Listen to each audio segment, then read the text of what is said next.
Greetings, Inquisitors. Welcome to the Holocron. I have a special guest here today. Started to work on some clones for the Kiadi Mundi mission. Had a few people ask me questions about that mission. And of course, I haven't actually done it myself yet. I'm still in the process of building up my clones.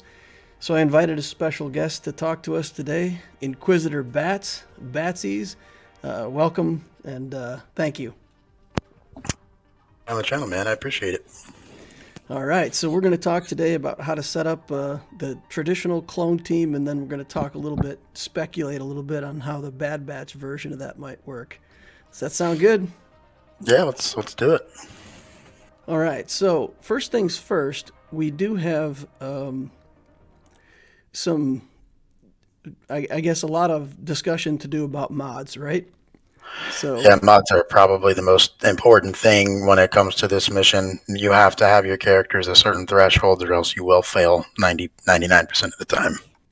okay, so I have your account pulled up in front of me, and you've got video of a successful KAM mission. So we're going to kind of talk through the mods, and your characters are tip top, right? You got fives and Arc Trooper at Relic 8. You've got Rex and Echo at 7. Your Shaak Ti is 7 too. Yep. Yeah, so you've got these characters like red line, so it's pretty good. So let's talk through fives first. What do we need to do over here on fives? Fives is probably, well, I guess first off, before we even talk about fives, in general, the minimum relics that you're wanting for this team, you can do it with minimum relic 5 across the board, but really what you're wanting, 5 across the board, and if you can afford to have uh, fives at relic 7 and Shaak Ti at relic 7, that boosts your chances of winning by 20-30%. And then at relic 7 helps so much with the mission. But it is possible with full relic 5, but much more success with relic 7 on 5s and shock. Um, Now there with was a 5s, sorry, go ahead. there was a guide I saw a while back that actually had all the clones at 6 or 7, and then they left fives at a lower relic. Why would you leave? Or it was Rex. They left Rex at a lower relic. So is Rex not as critical to this team as he normally would be to the clones? You definitely want Rex. I mean, I would still say Relic 5. He's really not there for damage. He's there for his Annihilate AA ability and his turn meter cleanse. I would say they're not relicking him up because they don't want to spend the investment if they don't need to. Because at the end of the day, he's not going to be your hard hitter. Echo and Arc are your people that are really driving this battle in terms of damage, and then you've got Rex in there to AA Django whenever that time comes. Yeah. Okay. So utility then. All right. So there's no reason why you would. I mean, you can never go backwards on relic. So there's no reason not to just take these guys up as high as you can afford to. Absolutely. And they're, let alone for the KAM mission, the Gas 501st are still an incredibly amazing team on both defense and offense. I would say there's no reason not to have your clones relic at this point in the game. They're just so good everywhere. Okay. All right. Well, let's talk through the mods then. All right. So fives. On fives, you definitely want him to be as thick as possible. With 5 sacrifice, giving all of those bonus protection, speed, health, damage, all of that to the rest of the clones is absolutely huge. The main thing you're looking for with fives is you want to have the health minimum 95k. That's very, very minimum. You're looking between 110 to 115k is your golden standard, what you want for health. Protection doesn't matter, just as long as you have that health pool. That is what is important. And you want your Protection. speed. You end up losing your protection to that trample ability or something anyway, right? Correct, and you do not gain protection back. You only gain health back from Shaak Ti's special ability, that call to assist with healing. Okay. So it's really just about pumping as much health as you can into this guy. Yep, you just want him fully maxed out on health, and then you want his speed between 220 and 240, ideally. Mine's a little over on speed, but a little over is not going to hurt you at all. Speed never is going to hurt you if you're going overboard, but definitely want to be over 220. Okay. All right, and then the damage. So he also, when he sacrifices, gives your other clones damage. So you're not so worried about that. You're just trying to get survivability. Right. You want him to be as thick as possible so that if the Reek does go on him or Django goes on him, he's going to survive those onslaughts, that you can have Shaak Ti heal him back up until you have someone else pull that sacrifice. You do not want fives to die, or else you are going to lose. Yeah, I saw a run recently where Django just missiled fives right in the face, like first thing, and that's pretty much, you don't recover from that. Yep, it's rough. Okay. All right, so let's move on to Rex then. You said Rex is more of a utility clone in this build. What are we looking for on Rex? For Rex, most important thing for Rex is going to be the speed. You want him between 300 and 315. Unfortunately, I don't have a lot of mods myself that are, I either have really fast mods or really slow mods. I don't have any really in the middle 15s, 10s. I've got 20 through 28, or I've got 0 through 12. I don't really have a lot in the middle. So mine is a little faster than ideal, but what you're looking for with Rex is 300 to 315.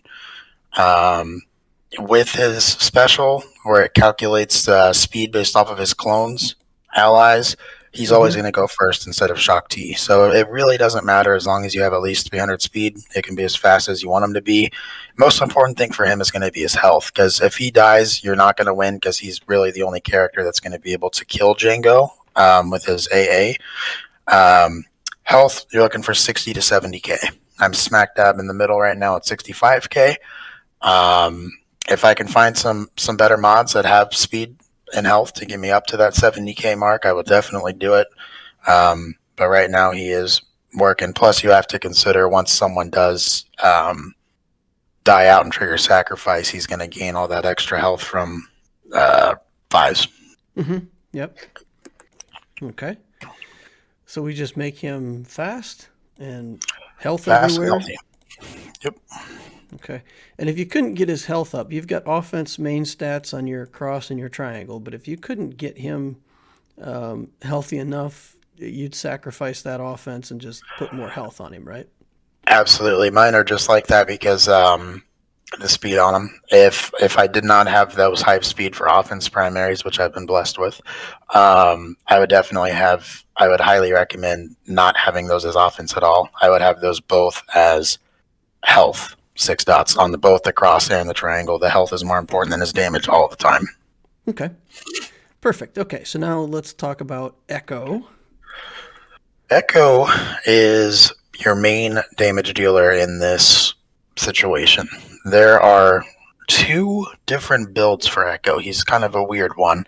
There is a slow build for Echo, and there is a fast build for Echo. I'm not honestly too sure the difference between why you would want to build it slow versus fast. What's the speed on mine? 263. 263. So I've got a fast one. The slow one is between 180 and 200 speed, which is very, very slow. The other one is 240 between 260 is what you're looking for. I personally, everyone that I've helped with the modding, they all do the fast mod set. The 200 is just so slow. I don't know how people could even get down that low. So 240, 260 is what you're looking for there. Obviously, if you can afford some health secondaries, that would be nice. But the biggest thing you're looking for on Echo is this damage. You are looking for at least 10k offense. In terms of, I think it's the special offense. Is there a special offense? Right, special offense. Yeah, 10k special offense. You're right. Yep. Yep, 10,500 I think is the marker for that one, and I'm at 10,900. For the physical offense, you're looking for 6,500 or higher on that one, which, yep, I am over on that. That's minimums for those. He does a lot of damage and helps a lot in the raid, or in the KAM mission. One thing I will add, this is going to be true for Echo, Shaak Ti, and Arc Trooper. If you have them, do it. If you don't have them, start farming them. You really, really, really want critical avoidance arrows for those 3 characters in this. You can have 1,000,000 health, but if you get critted by the Reek for 100k, your health is gone. the critical avoidance is huge on those characters. Since I started using the Hot Utilis and they recommended the critical avoidance, I have not lost a KAM mission with the critical avoidance on. I don't know if I have all three of them with crit avoidance, but I know for sure Arc Trooper has critical avoidance on them. And Okay. Echo might, but Echo and Arc are the two important ones to have critical avoidance. Significantly better with the crit avoidance on them. I Okay. guess I don't have any of them on there right now. Interesting. Did you remod I after?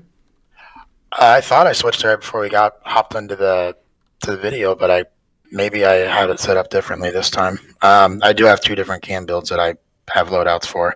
Fair enough. Yeah, but So yes, definitely. the crit avoidance is a big deal on these guys that deal damage because, yeah, the extra speed, like you said, you don't really have to build them for speed. You can, but getting the crit avoidance to stay alive. Okay, Absolutely. got Yep. it.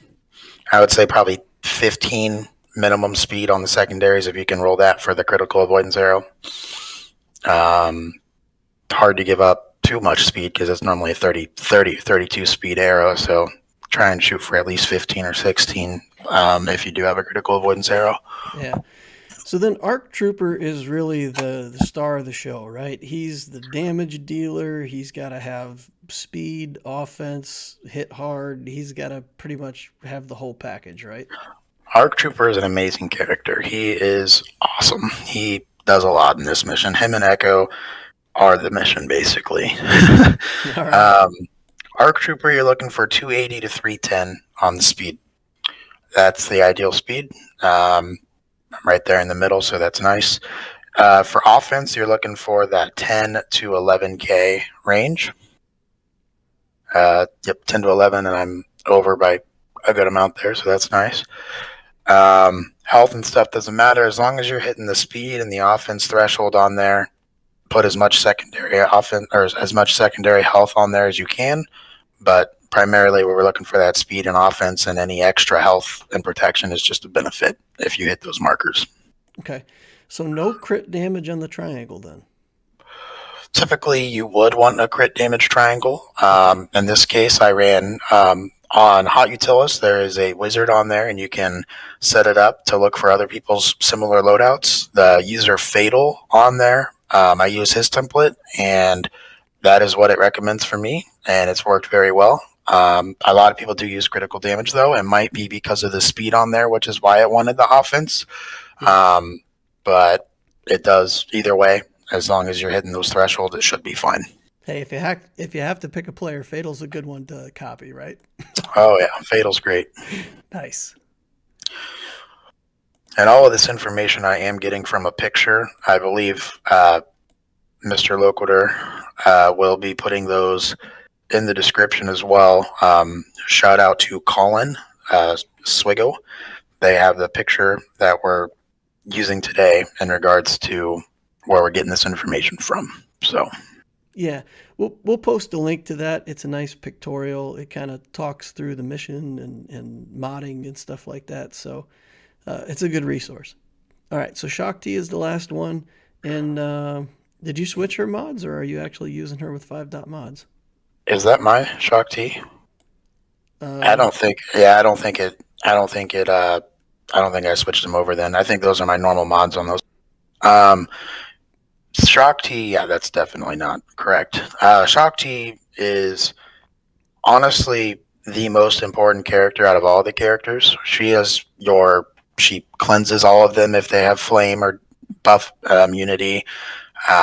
She heals them up. So if fives is not fives, say Rex is 20% HP and no sacrifice has been triggered yet, she can heal them for 35% of their health right back and keep everyone alive longer before the sacrifice triggers.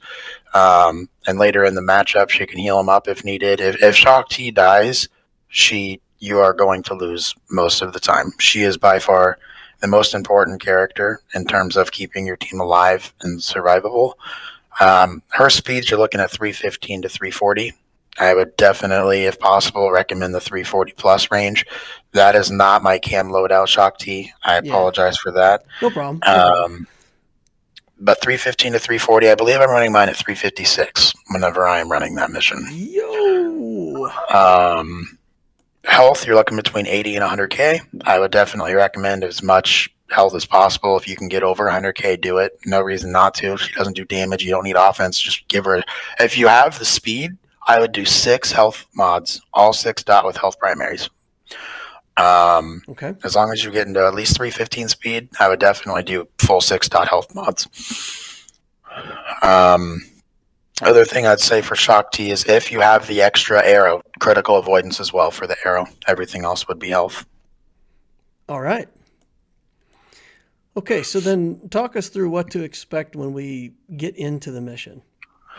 So when you get into the mission, there are 3 different ways this mission can start.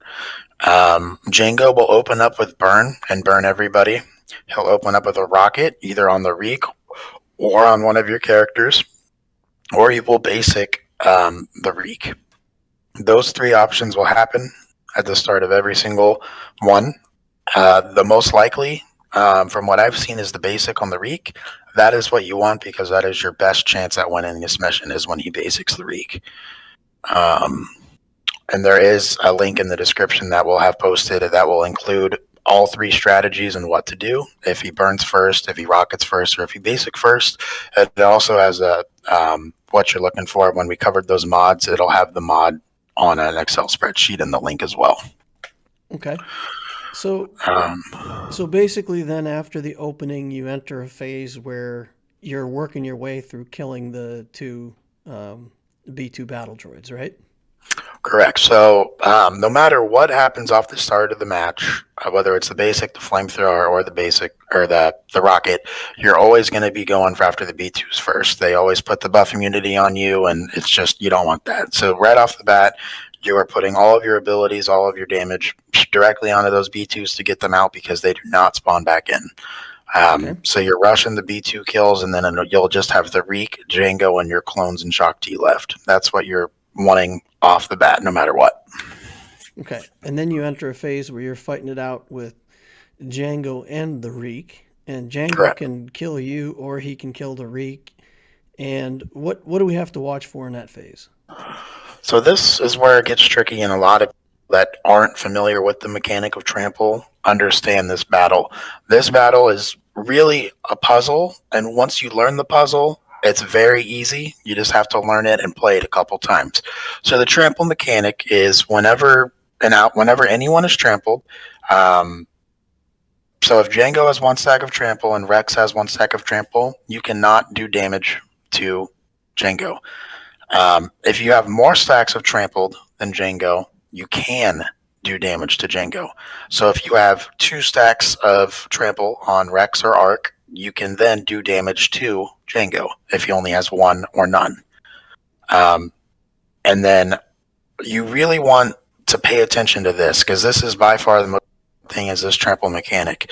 You don't want to just hit Django. You don't want to just hit the Reek. If you're hitting only Django, then the Reek's not going to lose health and he's going to end up killing you. If you're only hitting the Reek, you're feeding the Reek turn meter and offense when you hit him every time, and he's going to wipe out your whole team with an AoE. So what's really, really important with this phase is you're going to use 5s, Rex, and Shaak. No matter what, you are going to use their abilities and basic attacks on Django. You always use those 3 on Django. You're going to use Arc and Echo to hit the Reek on their turns. If you are having a difficult time with the RNG of Trample, and your Rex can't get above Django, or your Shaak Ti can't get above Django with their trample stacks, you then have to make the decision at what point in the battle are you going to start hitting Django with your Arc or Echo, because someone is going to have more stacks of trample than Echo because the Reek does that. He hits someone randomly and applies trample.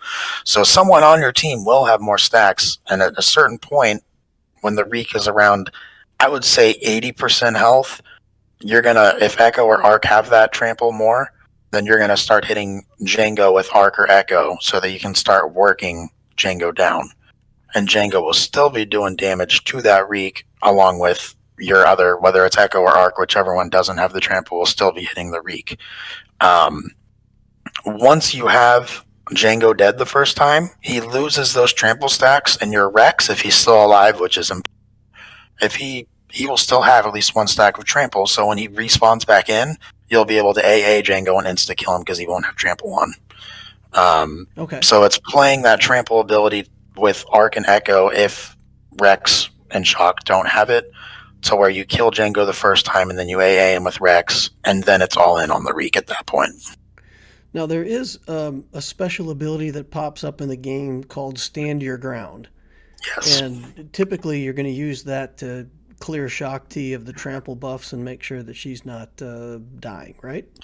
Correct. The most important thing with that buff is every time it's up, you're going to use it, no matter what. The only exception is, I would say, is if you have a clone in red or yellow, use her third ability if you have it to go ahead and heal them up.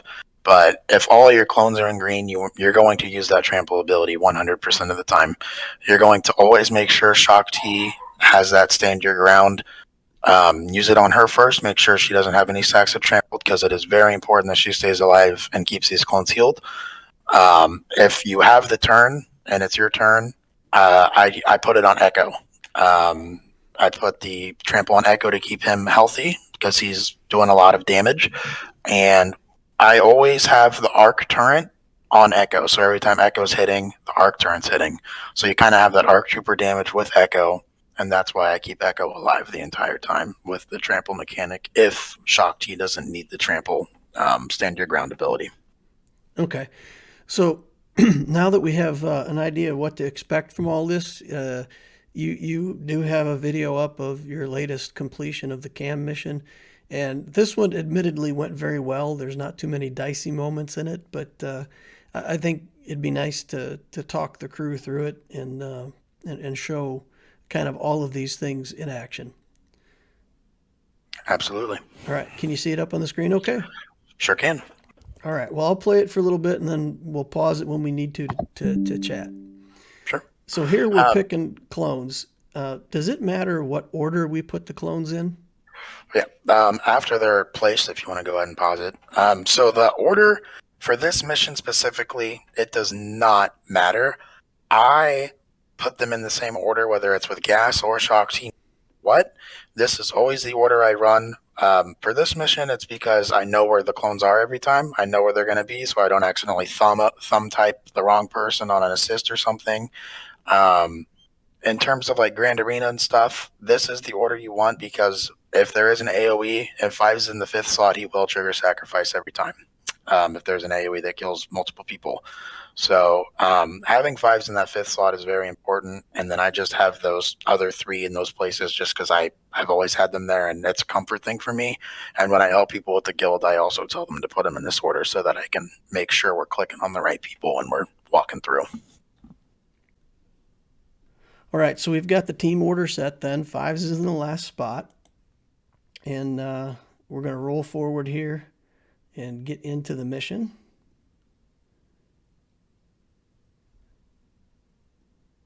Okay.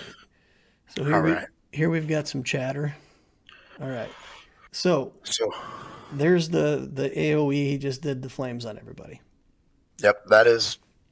So ideally, you want the basic on the Reek. The burning kind of sucks too, but the worst one's the rocket. So we're in the middle.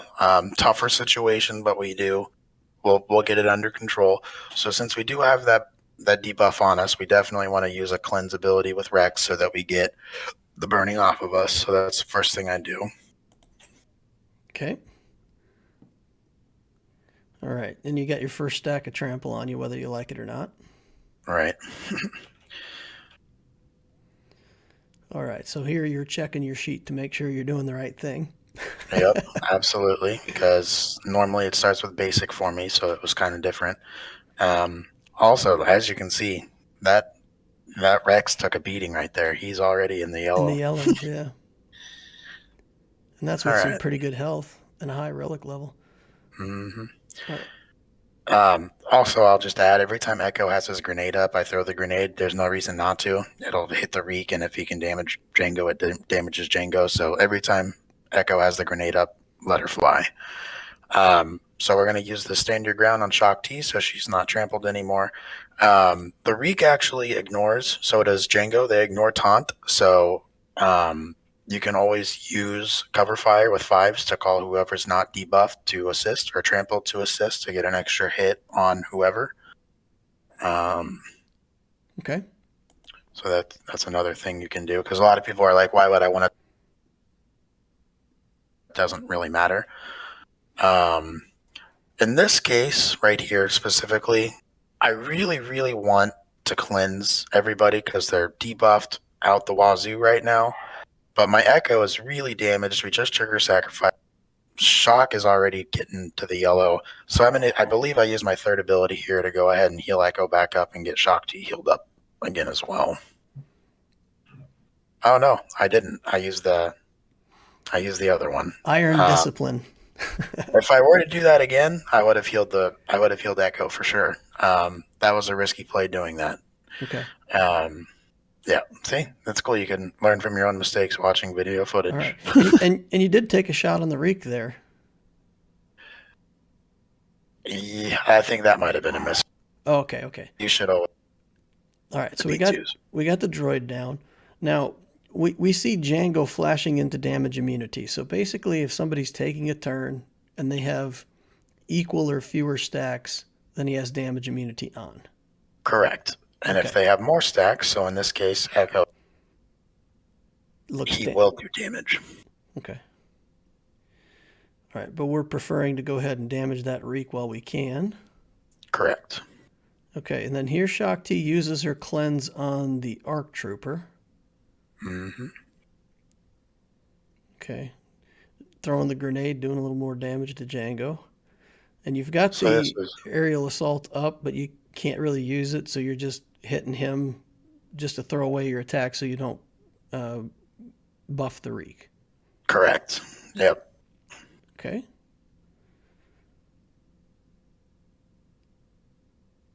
All right.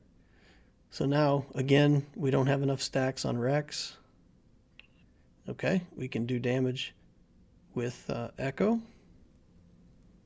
All right. I didn't use the AA there just because I knew where Django was, and I didn't want to waste the AA if he's going to be spawning in right now. So, boom. Nice. Okay. So he was low enough on life. You said, all right, next attack's going to kill him anyway. Yep. And if you have, once he dies, he loses all stacks of trample, and you know that your Rex has trampled, so you're instantly able to go ahead and hit the Annihilate on him.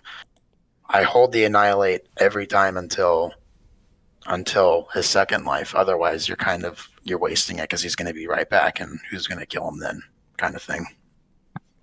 Nice. Okay. All right. So that was a pretty good, clean run. The RNG in that does run rampant. What would you say the success rate is for somebody with mods that are as good as yours? I spoke with a few guys on one of my fleet shard chats. He's in a guild where they require their people to do their battles over a stream. They said with Relic 7, Shaak Ti, and 5s, they have an 85 to 90% win rate as a guild. If you're not being that disciplined with your guild mates and letting them do their own thing, and if they need help or want help, they can ask. I would say if they know what they're doing, it should be 85, 90% of the time. If they don't know what they're doing, maybe 50-50 even at these relic levels, because you really need to understand the whole mechanic of trample and stand your ground to be able to do this mission consistently. It is a very hard mission. It requires a lot of paying attention, and even with you having the perfect god mods, you can get unlucky with a rocket to Shaak Ti's face right off the bat and ruin your entire run. At the end of the day, there still is RNG involved, and unfortunately, it's something you can't control all the time. Okay, so is it that the stand your ground ability just goes to the leader of the team? Only Shaak Ti. I'm honestly, so I don't have Bad Batch, as you can see. Slowly working on him so I can get Lord Vader in the near future, but definitely not a priority right now. There's too much Kyrotech with them. Yes, I don't know anyone that has done the Bad Batch. I have heard that it makes it a lot easier, but I've also heard from people that it makes it harder. I have heard very mixed opinions on this team with the KAM mission. I haven't watched any footage, honestly. Um, I could see it going both ways. It kind of, I think, RNG at the end of the day with the trample mechanic is still going to be the factor on who's going to be killing Django and the Reek based off of the whole trample thing. I don't think it necessarily matters who. It's just the survivability and controlling the trample. Well, you've got 3 decent AoEs, right? So you've got Wrecker with an area effect, you've got Hunter with an area effect, and then Tech with his grenade, right? So we've got some opportunities to potentially do damage to both. And then I think Omega, you just focus on the Reek. Is Omega a pretty good damage dealer? I honestly paid much attention to this squad.